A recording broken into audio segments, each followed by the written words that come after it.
That sword is the best sword ever.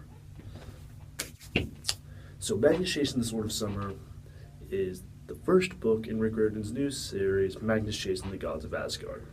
Sword of Summer introduces us all to all these new characters and sets up a possible trilogy going forward. This book very enjoyable yet very familiar at the same time. Lots of the same story beats play out from Rick Riordan's previous works. See The Lightning Thief, The Red Pyramid, heck, even Heroes of Olympus.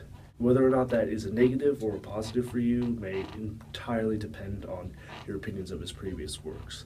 I personally enjoyed this, but I did find it getting a little stale at times.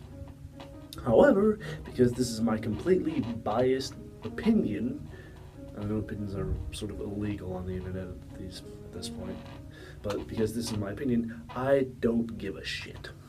I absolutely love this book. I love Riordan's writing, and it is really interesting seeing him take on a new sort of mythology series with ties to his previous works.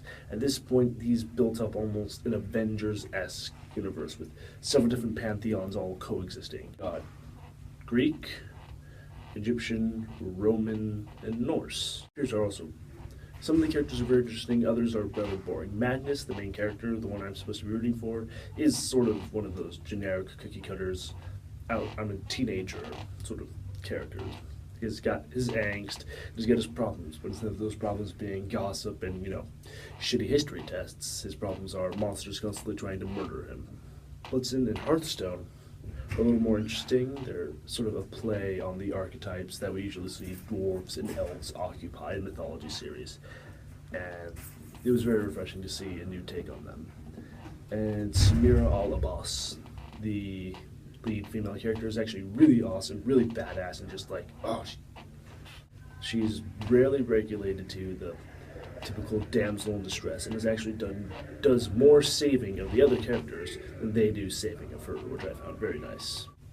This book is something I really enjoyed. It's something I know it might not be for everybody, but for me, I'm going to say that Magnus Chasing the Gods of Asgard is worth buying in hardcover, because if you're a fan of Riordan's work, this is a book that's totally worth having on your shelf and adding to your collection.